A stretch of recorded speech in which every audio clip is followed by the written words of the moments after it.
The second case is the poem in Purana Nuru, which presents a heroic mother who promises to pluck out her breast if her son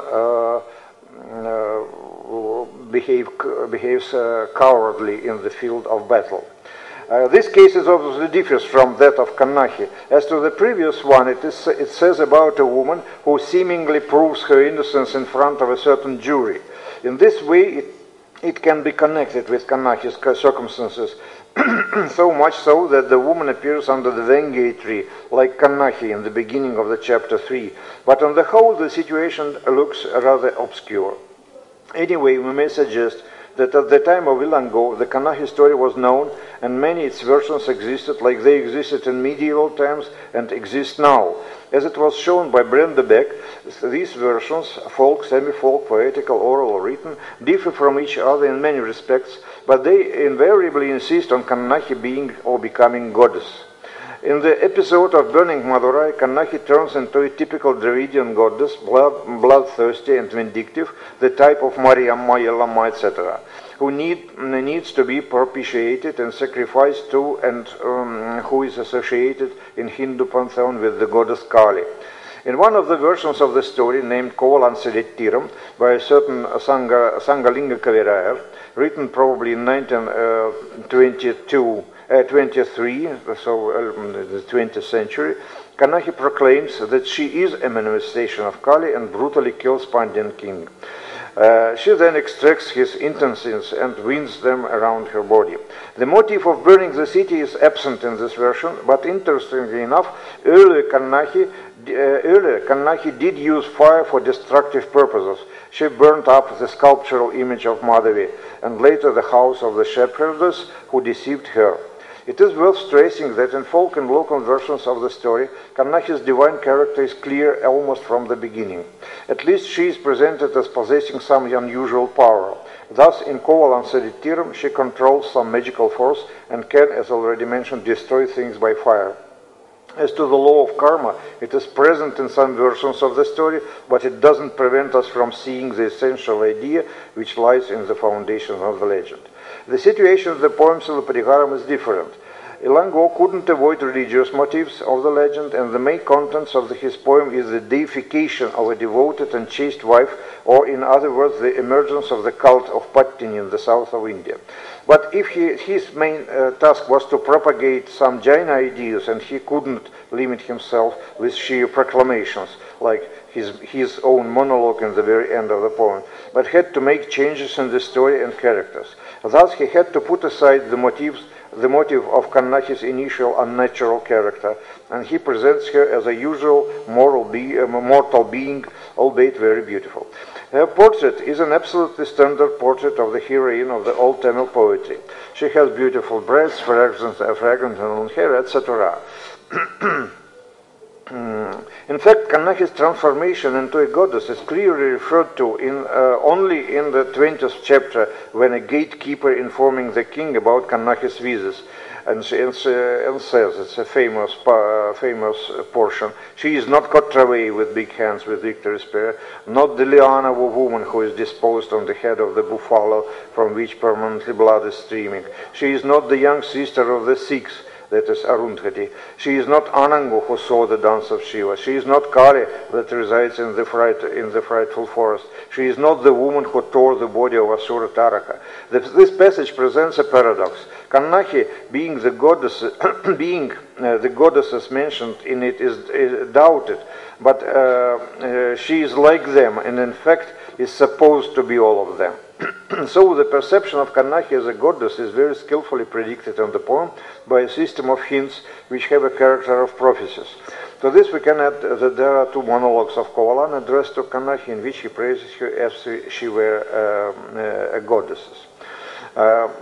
For the lack of time, I can't dwell upon the development of the Kannahi image further. Generally speaking, it is one of the aspects of problem which can be formulated as the development of the story and its characters from folk roots to a literary piece.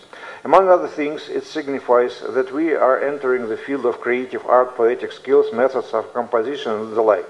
In other words, it brings us to another very huge problem of Silapadigaram, that is of artistic structure. One of the clues to this problem lies in the fact that Silapadigaram is a poem in which two streams of old Indian literature, southern and northern, come together. To be more precise, Ilango followed and combined the tradition of Tamil classical poetry and the tradition of Sanskrit literature. The first one is naturally easily discernible in the poem. The author used a wide spectrum of forms elaborated by the Sangam poetry, both in Puram and Aham divisions.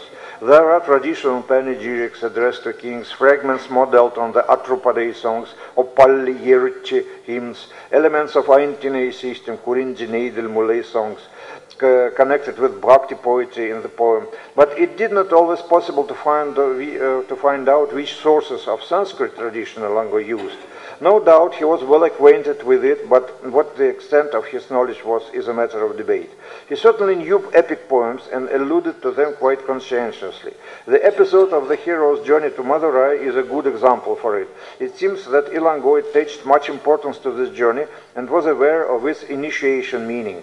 That is why he resorted to reminiscences of the heroes of Mahabharata and Ramayana.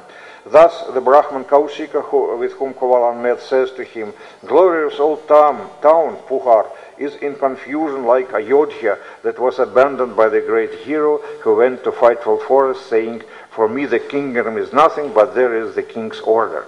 Later, when Kovalan began to speak about difficulties which Kannaki met, the Jaina monk Kavundi reminds him of the fates of Rama and Sita, Nala and Damayanti.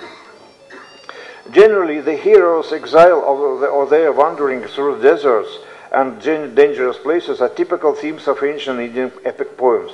One of the characteristic features of such wanderings is the pilgrimage, visiting sacred places. Of course, Kovalan and Kannaki journey is connected with different circumstances, but it has some similarity to journeys of epic heroes.